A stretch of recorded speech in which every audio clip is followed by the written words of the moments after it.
In our topic, see metaphysical poets or metaphysical poetry.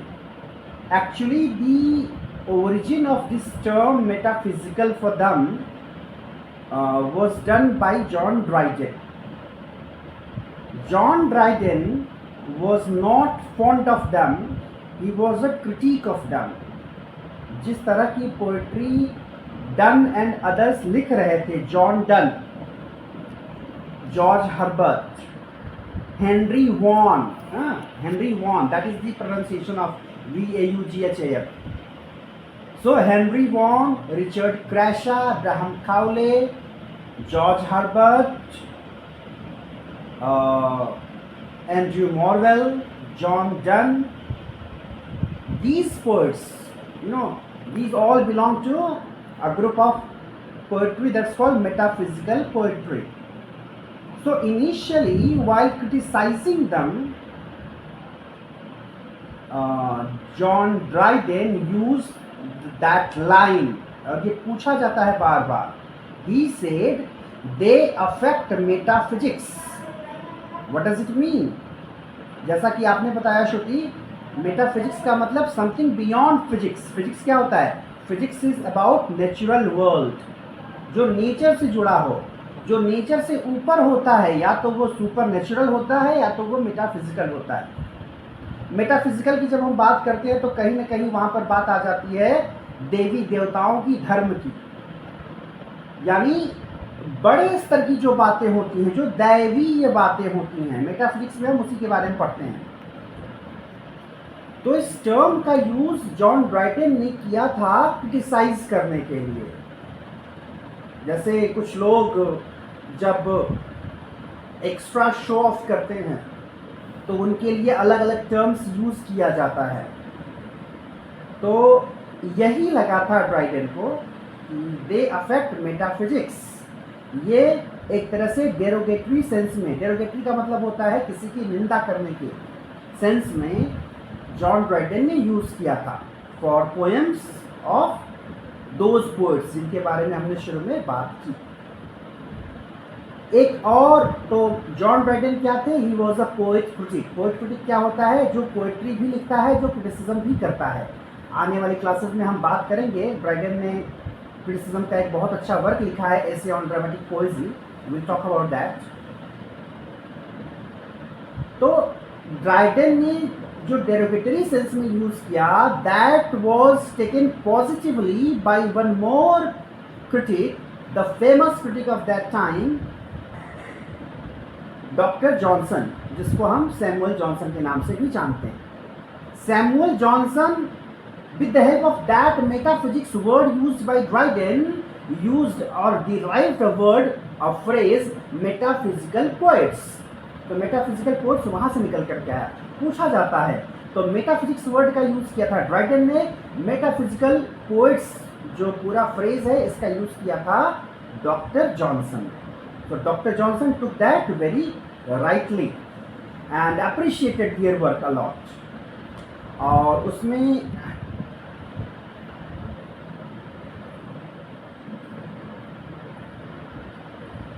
yes, I was telling that whatever was said by Dr. John Dryden in derogatory sense was actually taken positively by Dr. Johnson, Dr. Samuel Johnson, and he, derived that phrase, metaphysical poets.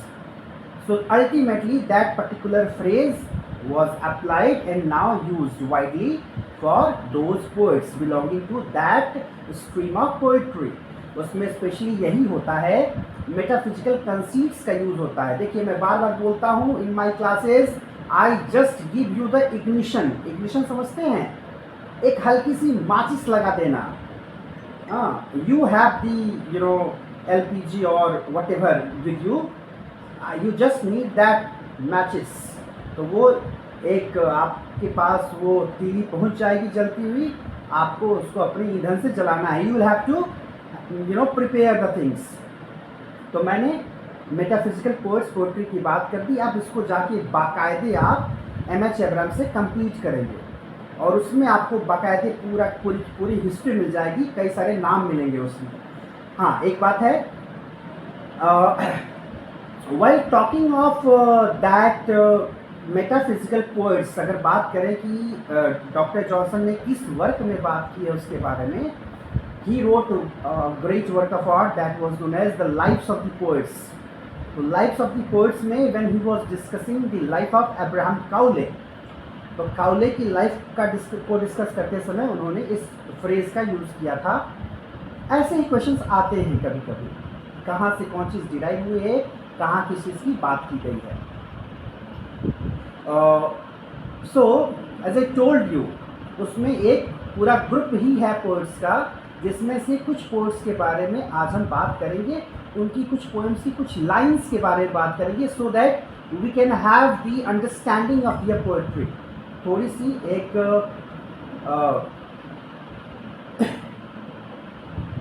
समझ विकसित हो जाए हमारे अंदर। सबसे पहले तो John Donne है। जॉन डन की कई सारी पोएम्स बहुत फेमस हैं। जॉन डन एक ऐसे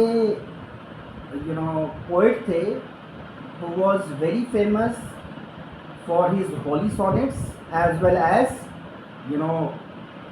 the poems related to lovers.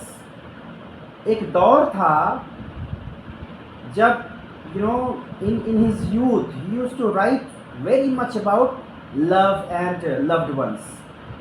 After the departure of his wife, he became totally religious and ultimately totally used his remained life for the sake of religion. तो बाद की life में जो उनकी poems हैं वो ज़्यादातर रिलीजियस हैं। तो we find a variety in the poems of John Donne. When you talk of George Herbert, George Herbert को कहा जाता है सेंट एमॉन्ग मेटाफिजिकल पोएट्स। जो अलग अलग मेटाफिजिकल पोएट्स हैं उनमें सेंट कोई था, संत कोई था, तो वो थे George Herbert, as it was considered. The other person, Andrew Morvell. Andrew Morvell is known for his love poems, as we have the example of To His Spy Mistress. We'll talk about that. How he, uses several things, several, phrases, depictions for, his beloved while talking of her. Another one that we have is Henry Vaughan. Henry Vaughan is known as great grandfather of Wordsworth in terms of talking of childhood sorry, not childhood, child होता है, childhood होता है। जब when we talk of the poems of Wordsworth की poem में we find personal feelings, we find the presence of I, we find subjectivity, we find urge for nature, we find likeness for natural things, exploration of the childhood। बचपन को जैसे depict करते हैं Wordsworth, उस तरह का depiction बहुत पहले उनके कर दिया था हेनरी वॉन ने। लेकिन हेनरी वॉन उतने बड़े पोएट बन नहीं पाए, तो नाम कम लोग जानते हैं उनका। जो पढ़ते हैं लिटरेचर को गहराई से, ओनली दे नो। वर्ड्सवर्थ एक ऐसा नाम है, खूब लिखा उन्होंने। He is known to each and every one of the students of English literature obviously. Shakespeare और वर्ड्सवर्थ ऐसे नाम हैं जो एक नॉर्मल बंदा जो थोड़ी बहुत अंग्रेजी पढ़ा है वो भी जानता है उनके बारे में। अब हेनरी वॉन के बारे में जानने के लिए वन नीड्स डीप स्टडी।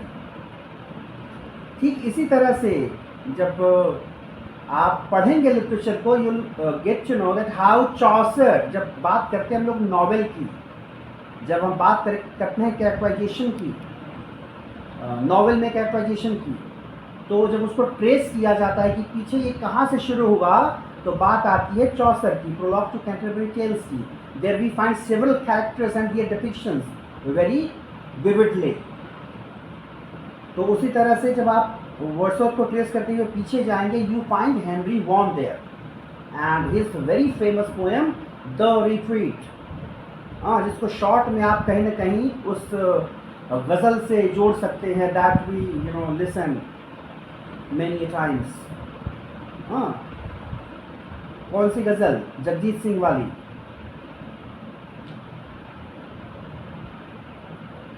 बचपन से जुड़ी हुई कोई गज़ल है जगजीत सिंह की?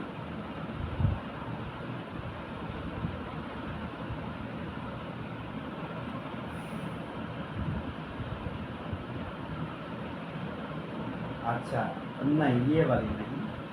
I am talking about that, ये दौलत भी ले लो, ये शोहरत भी ले लो, चाहे छीन लो मुझसे मेरी जवानी, मगर मुझको लौटा दो बचपन का सावन, वो कागज की कश्ती, वो बारिश का पानी। So that kind of feeling we find in the Retreat. तो कुछ टेक्स्ट जो हमें डिस्कस करने हैं, करना तो बहुत कुछ है, लेकिन ऑब्वियस है कि कम समय में हम बहुत सारी पोएम्स की बात नहीं कर सकते और ना ही सारी पोएम्स को लाइन बाय लाइन हम डिस्कस कर सकते हैं, लेकिन उसमें से कुछ कोशिश करेंगे आज। जो आपको पढ़ना है जिन पोएम्स के बारे में मैं आज ही बता दे रहा हूँ, नोट कर लीजिएगा, बाद में शेयर भी कर दूंगा। आपको हर्बर्ट की पोएम पढ़नी है virtue, the pulley. Pulley, you understand pulley क्या होता है?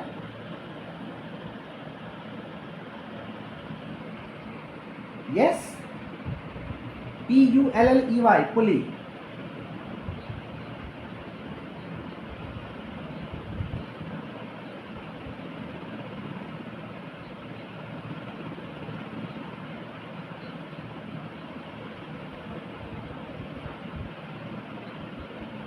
जब हम खींचते हैं तो जो डिवाइस या इंस्ट्रूमेंट यूज़ करते हैं, कभी वो लकड़ी का होता है, पत्थर का होता है, कभी वो लोहे का होता है, वो गोल गोल घूमने वाला होता है, उसको हिंदी में घिरनी कहा जाता है।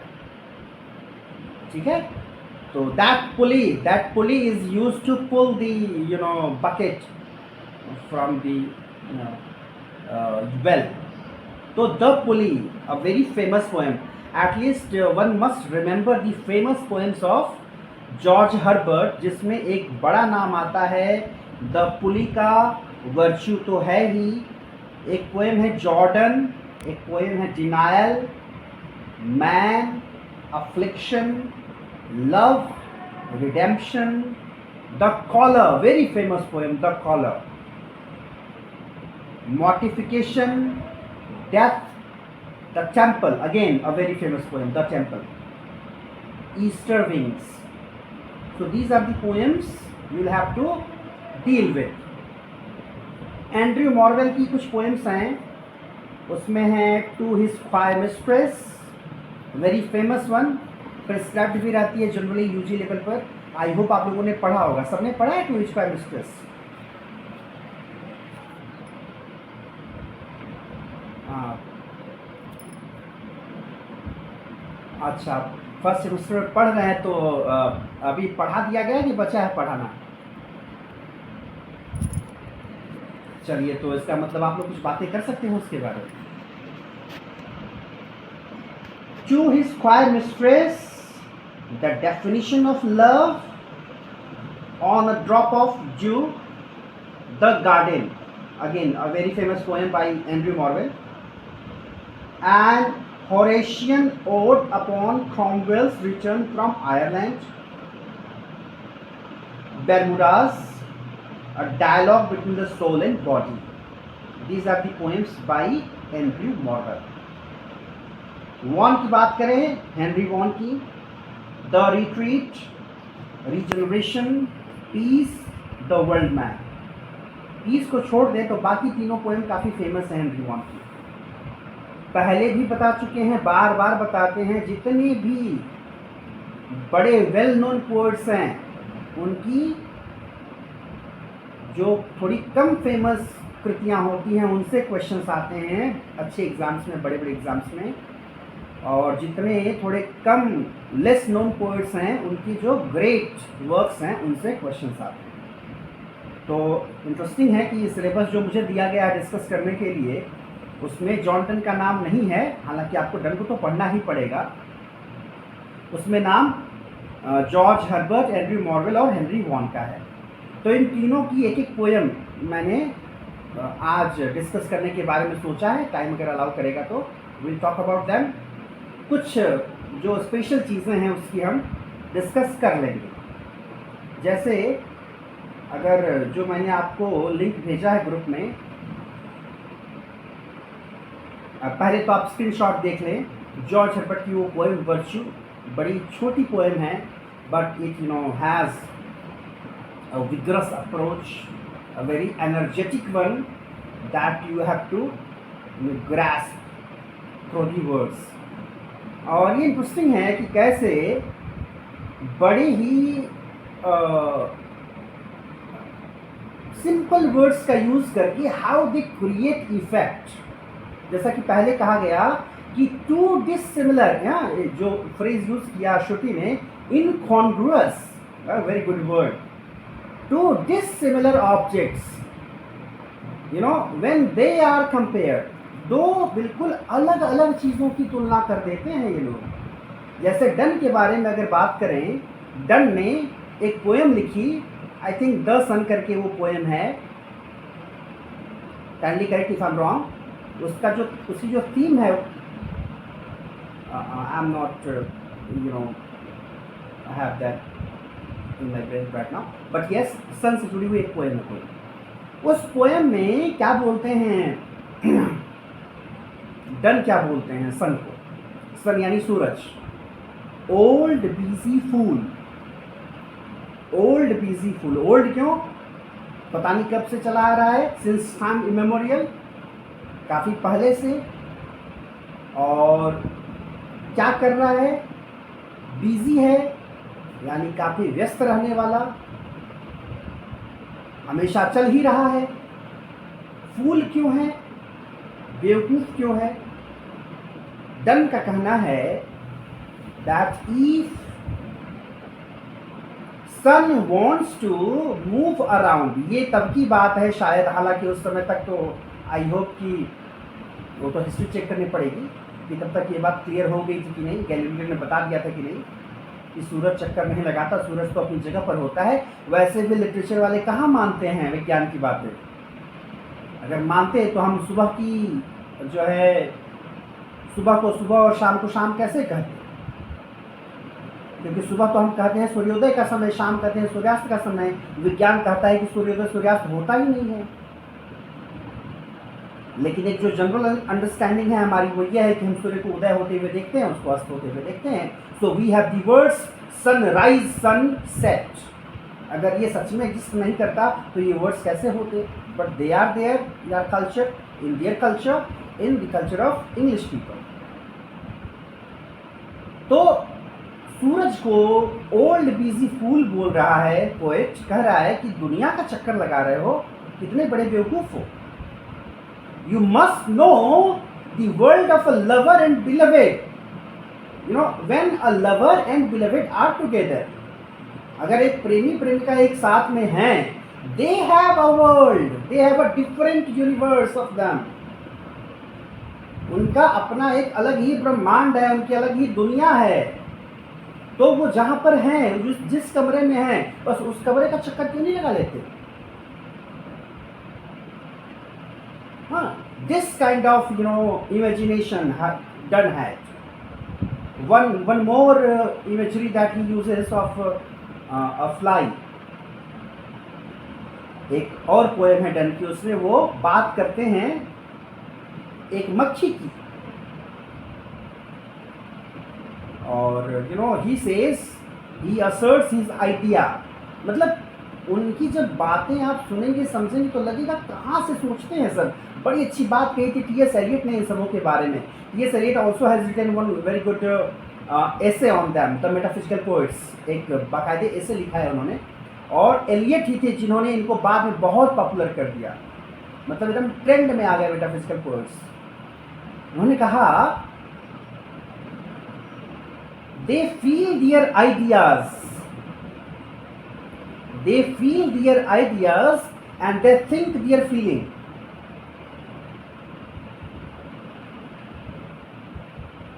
क्या करते हैं वो? अपने विचारों को फील करते हैं. They feel their thoughts. अपने विचारों को फील करते हैं. अब विचार कोई कैसे फील करेगा? फील करने का मतलब फीलिंग होती है. They feel the thoughts and they think their feeling. Feeling को थिंक करते हैं, फीलिंग को सोचते हैं और थॉट को महसूस करते हैं.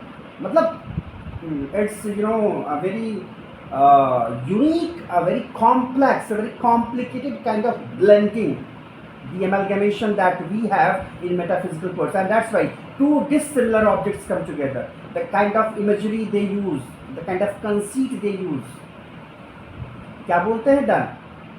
डन कहते हैं कि मक्खी अगर मुझे काट ले और तुम्हें काट ले, एक ही मक्खी जो आए वो मुझे काट ले और वही तुम्हें जाकर काट ले. He is addressing to his beloved, अपने बिलवेड की बात कर रहे हैं. एंड ही सेज कि दोनों का ब्लड उसकी बॉडी में मिल जाएगा and that is how the union will take place. दोनों के खून मिल जाएंगे उसकी बॉडी में जाकर के और इस तरह से हमारा यूनियन हो जाएगा. कोई एक आम आदमी इस तरह की कल्पना कर सकता है? एक नॉर्मल पोएट भी इस तरह की कल्पना नहीं कर सकता. But done thought that. तो इस तरह की बातें ऑब्वियस है कि इनकी पोएम को समझने के लिए उस लेवल की थिंकिंग स्किल होनी बहुत ज़रूरी है. Only then one can understand. Okay, now move to the text of George Herbert virtue.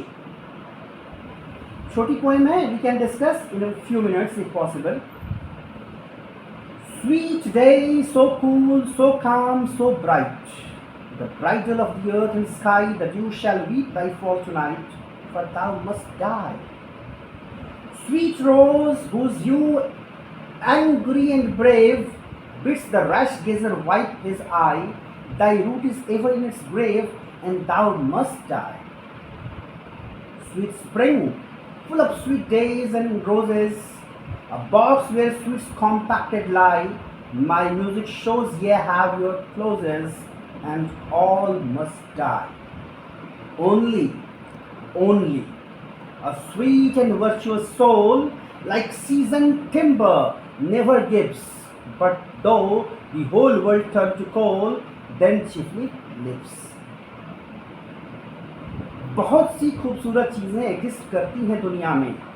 उनमें एक अच्छा दिन हो सकता है, उनमें एक खूबसूरत गुलाब हो सकता है, उनमें एक खूबसूरत बसंत हो सकता है, स्प्रिंग हो सकता है. इन सबकी अपनी अपनी ख़ास बात है, अपनी अपनी खासियत है, अपनी अपनी विशेषताएं हैं. They all have their own characteristics. Sweet day कैसा हो सकता है? सो कूल, सो काम, सो ब्राइट. और कैसा? The bridal of the earth and sky. यहाँ पर इन शॉर्ट बात करें, मेटाफर का यूज़ कर रहे हैं पोएट. अर्थ और स्काई का जैसे एक तरह से ब्राइडल हो गया हो. जैसे ब्राइडल टर्म जब आता है तो हमें याद आता है ब्राइडल मेकअप का, दुल्हन को जैसे सजाया जाता है. तो जैसे दिन जो है वो आया है धरती और आसमां को सजाने के लिए, उस तरह का खूबसूरत दिन हो सकता है. लेकिन क्या होगा? Again see how very beautifully the personification is used. The dew shall weep. जो ओस गिरती है वो ओस रोने का काम करेगी रात में.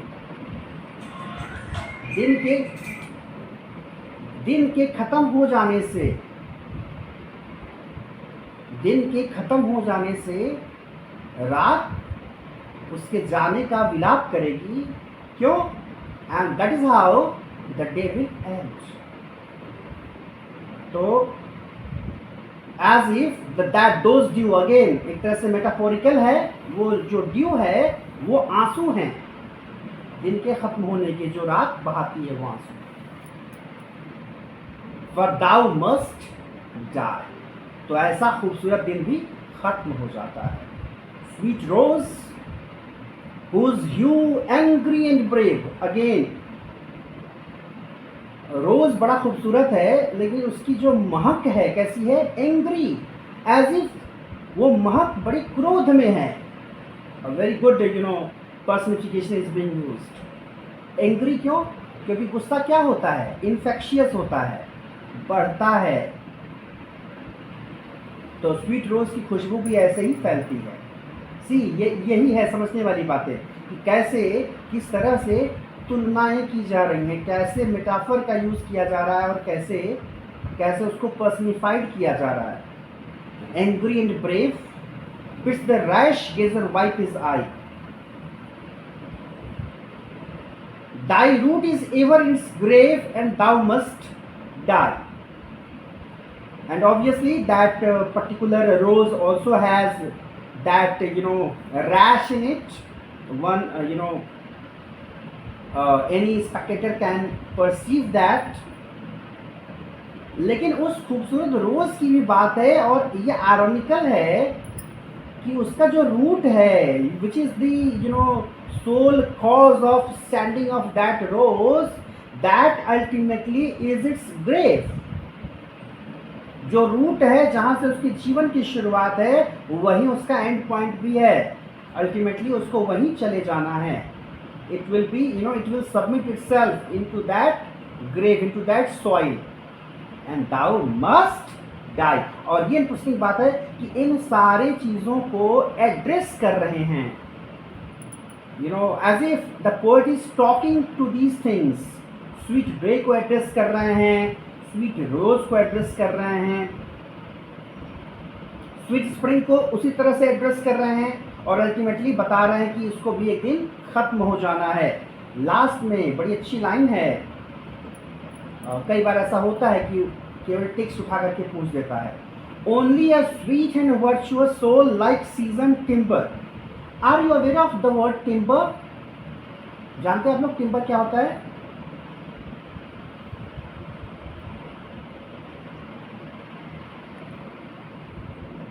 फर्नीचर का काम कराने वाले लोग जानते हैं। टिम्बर एक ऐसी लकड़ी होती है, उसका नाम ही टिम्बर इसीलिए पड़ा है। वो लकड़ी which is used, which is first had by the person and ultimately is thrown into the sunlight.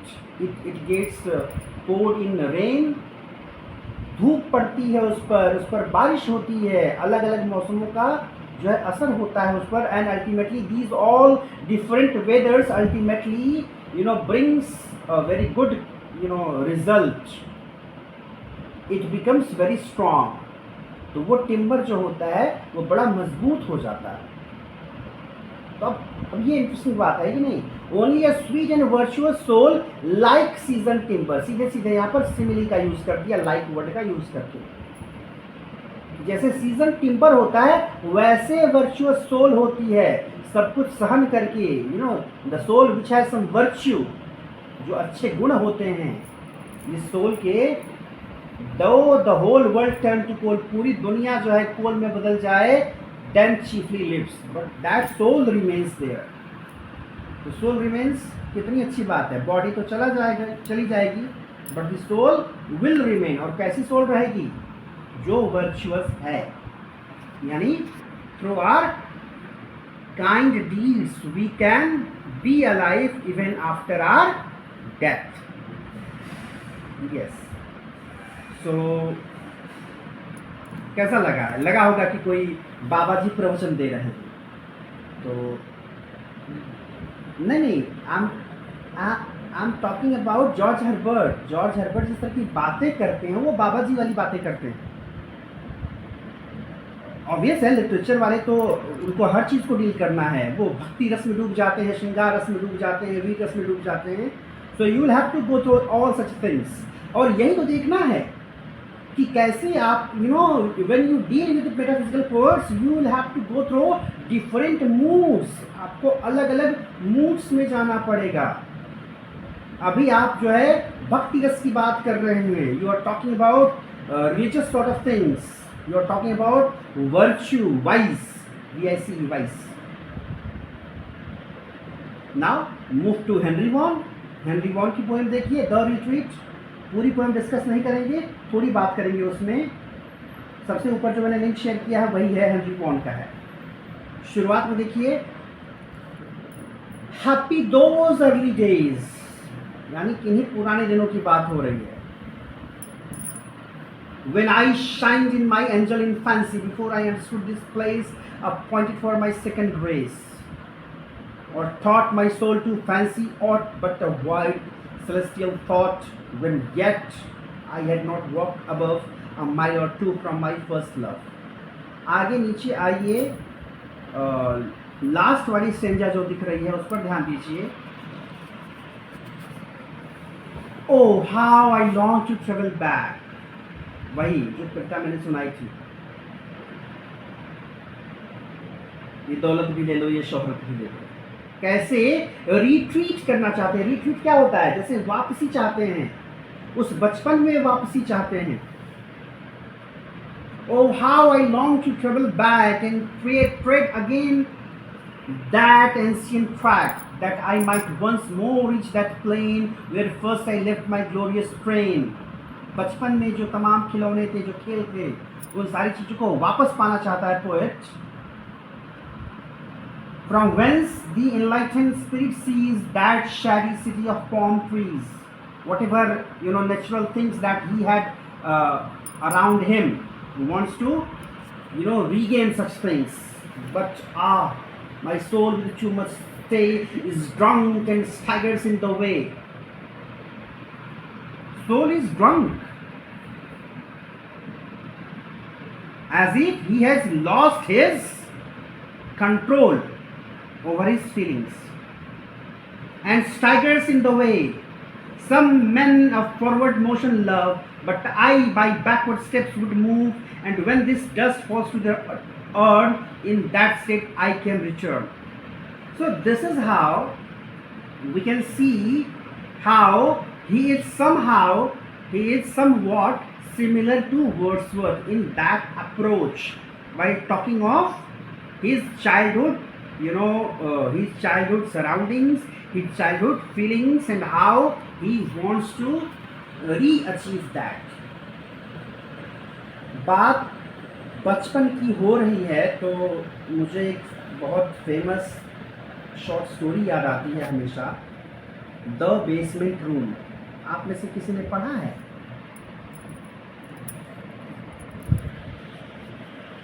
The Basement room.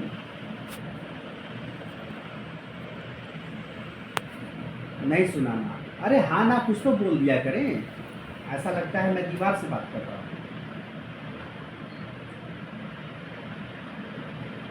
The Basement Room is a very famous short story by Graham Greene. मुझे लगता है कि आप लोगों ने Graham Greene का नाम भी पहली बार ही सुना होगा.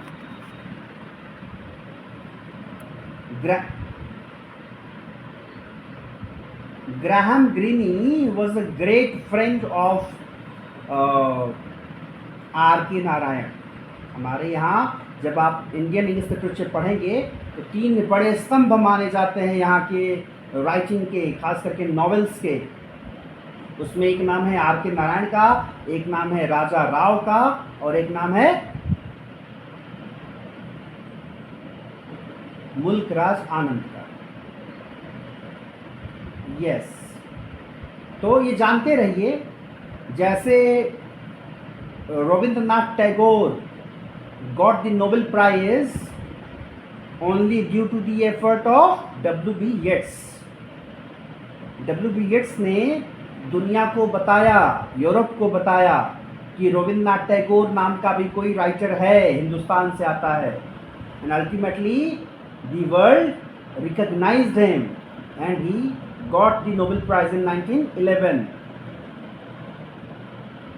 रामानुजन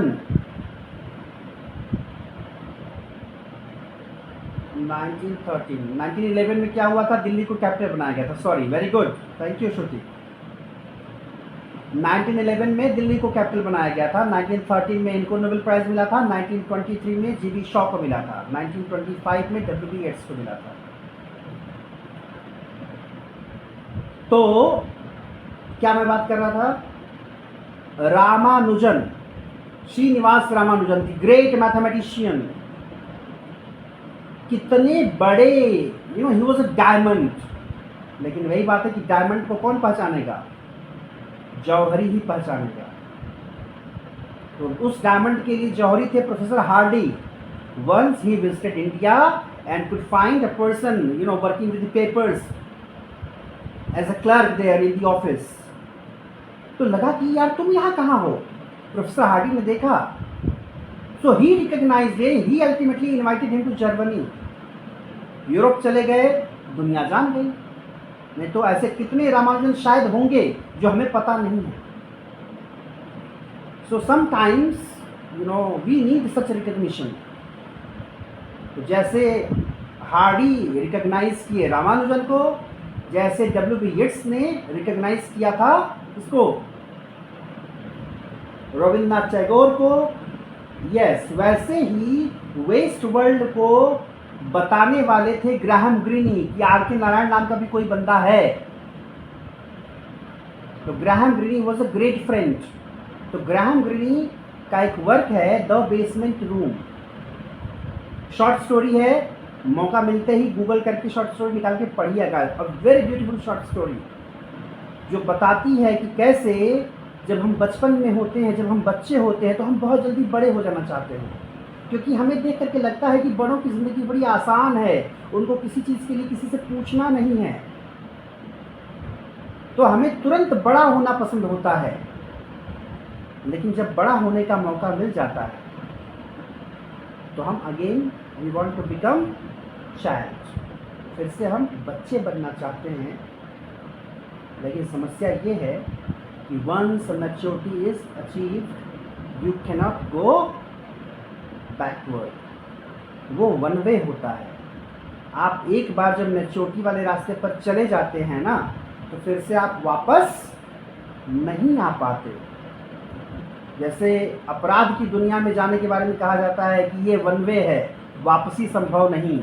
तो वैसे ही एक बच्चा, चाहे वो समय उसको जवान कर दे, चाहे उम्र उसको जवान कर दे, वापस से अगर वो बच्चा बनना चाहे तो वो बन नहीं पाता।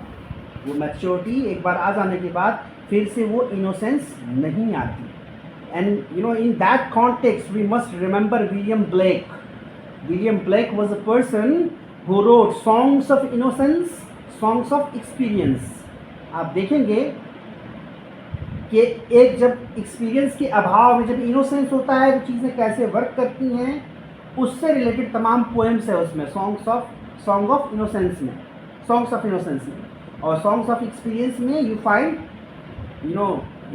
Poems regarding maturity, after maturity, experience के बाद दुनिया को देखने का नज़रिया कैसे बदलता है, पर्सपेक्टिव कैसे बदलता है। खैर, तो द बेसमेंट रूम पढ़िएगा। एक बच्चे की कहानी है जो चाहता है कि उसको मौका मिले, पेरेंट्स उसको मौका दें। वो भी बड़ा बनना चाहता है, लेकिन जब वो बड़ा बनने की कोशिश में जब अकेले रहता है, एक नौकर के साथ रहता है जो वो एक्सपीरियंस करता है, ultimately how he bags for innocence. उसको लगता है कि उसने जो जान लिया है वो नहीं जानना था उसको। बड़ों की दुनिया ऐसी होती है, no I don't want to know such things, I don't want to experience such things, I want to go back, I want to go back, I want to feel that immaturity, that innocence that I had some days before, some hours before, but he could not go backward because once he had that, he had to survive with that feeling। और ये हम सबके साथ होता है। खैर, सो दो mood की बात हमने कर ली, एक बाबा जी वाला और एक बच्चे वाला, द रिट्रीट। ये थर्ड मूड जो यूथ लेवल पर आता है, जो a poet like Andrew Marvell talks. अब इसमें भी बहुत ज़्यादा बातें नहीं करेंगे, देखेंगे ब्यूटी, देखेंगे लैंग्वेज की, and how he uses different sort of words. शुरू में ही कंडीशन रख दिया, कितनी अच्छी अंग्रेजी है पोएम में। ये एक यूज होता है तरीका बात करने का, अगर ऐसा होता ना, had we but world enough and time, had we world enough and time, this quietness lady were no crime. We would sit down and think which way to walk. We would sit down and think which way to walk and pass our long love's day. Thou by the Indian Ganges side shouldst rubies find, I by the tide of Humber would complain. यहाँ देखिए इंचैम्पमेंट का use हुआ है, बीच में देखिए line में full stop है, complain के बाद फुल स्टॉप है. पोएम में जनरली ऐसा होता नहीं है, जहाँ होता है उसको इंजैम्पमेंट कहा जाता है, जब कोई एक आइडिया दूसरे लाइन के बीच में एंड होता हो. I would love you 10 years before the flood, and you should, if you please, refuse. Till the conversion of Jews. My vegetable love should grow vaster than empires and more slow. And 100, हाँ यहाँ पर अगर and है तो ये 100 नहीं होगा बल्कि 100 हो जाएगा. And 100 years should go to praise thine eyes and on thy forehead gaze. 200 to adore each breast, but 30,000 to the rest. An age at least to every part, and the last age should show your heart. For, lady, you deserve this state, nor would I love at lower rate. But at my back I always hear time's winged chariot hurrying near, and yonder all before us lie deserts of vast eternity. Thy beauty shall no more be found, nor in thy marble walls shall sound my echoing song. Then worms shall try that long preserved virginity, and your quaint honor turn to dust. So, obviously, आप लोगों ने पढ़ा है तो जानते हैं कि किस चीज़ के बारे में है. That how a lover is trying to seduce, how a lover is trying to, convince his beloved. कैसे एक जो लवर है अपनी बिलेवेड को कैसे कन्विंस करने की कोशिश करता है. कहता है काश हमारे पास समय होता तो तुमको जो करने का मन था, जैसा करने का मन था, you could do that, but ऐसा है नहीं. और ये काफ़ी इंटरेस्टिंग बात है. When you are having romance with someone, at the same time you are having that kind of understanding, that kind of feeling of death. आपको साथ में ये चीज़ समझ में आ रही होगी that how, और इसीलिए वो पोएट है. And sometimes people use such words, such sentences for having that, what I should say, emotional blackmail. So if we could have time, we could spend many hours at ease, by being at ease. लेकिन ऐसा है नहीं. Whatever you could want to do, you could do that. Whatever I had to do, I could do that if we could have time, but we actually don't have that. तो फिर एक बड़ा अच्छा phrase इसमें use हुआ है, My vegetable love should grow. क्या आप लोग बता सकते हैं ये वेजिटेबल लव क्या है?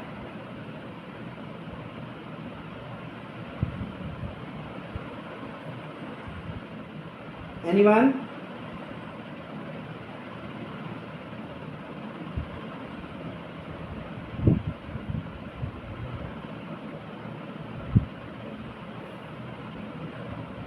एक तो सेंस ये है, जैसे आजकल जो बातें होती हैं, लोग कहते हैं कि नॉन वेज बातें है ना, something related to the flesh, when people talk in double meanings.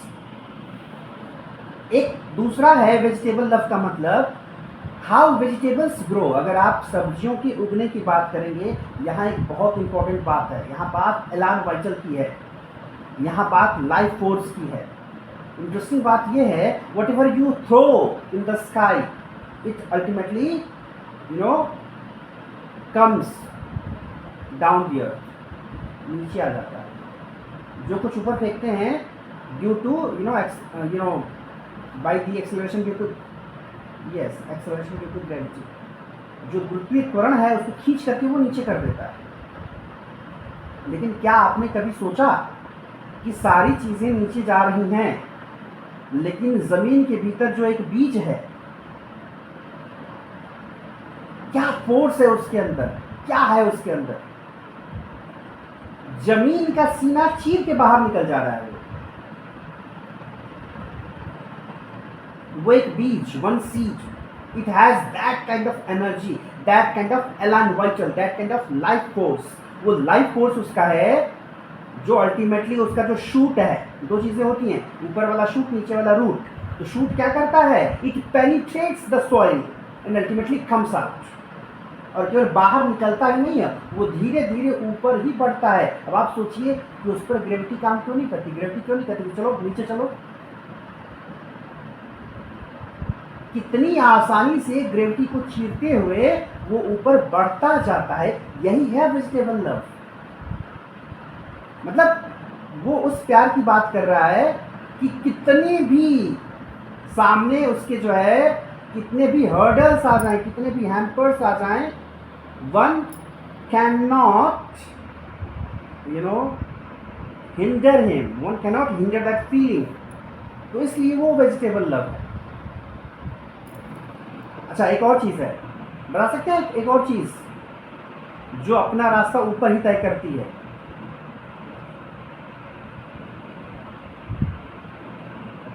Tell me about something else जिस पर वो ग्रेविटी का असर नहीं दिखता। एक बीज के अलावा वो चीज़ क्या है जो ऊपर की तरफ ही जाती है?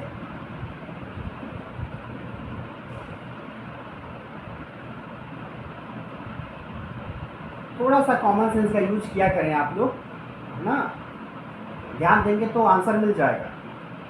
फायर, आग।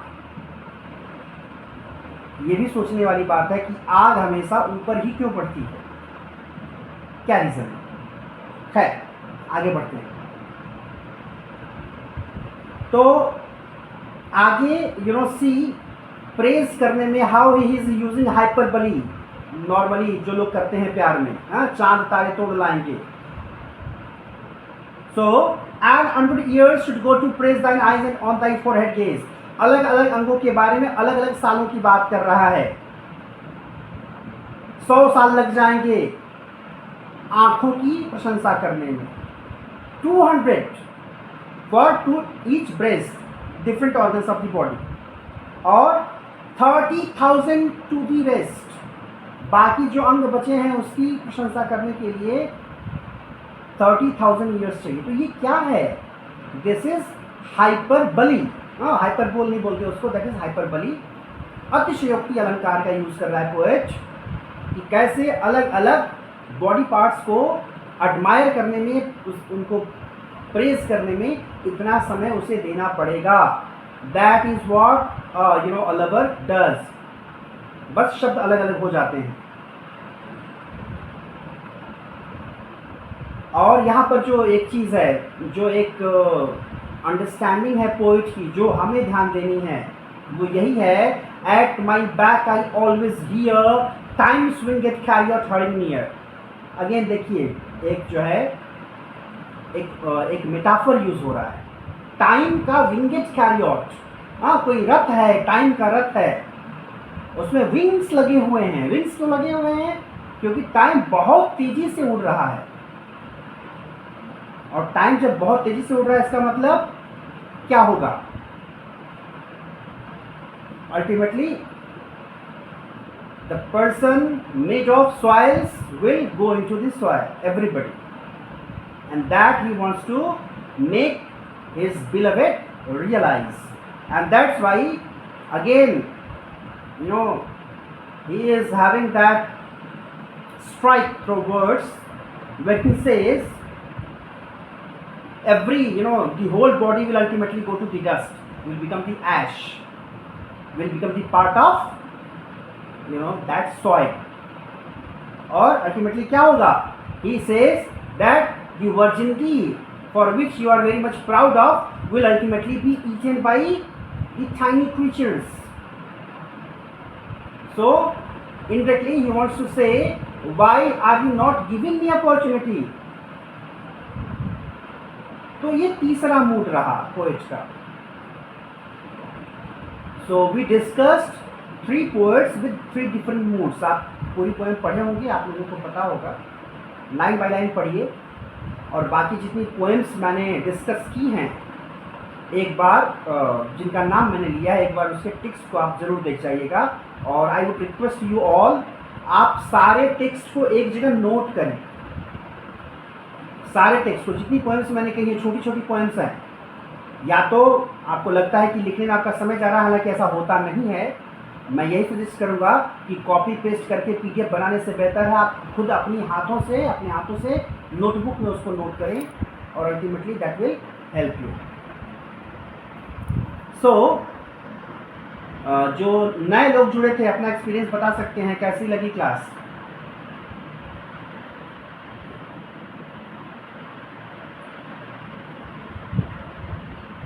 एक एक करके सौम्या।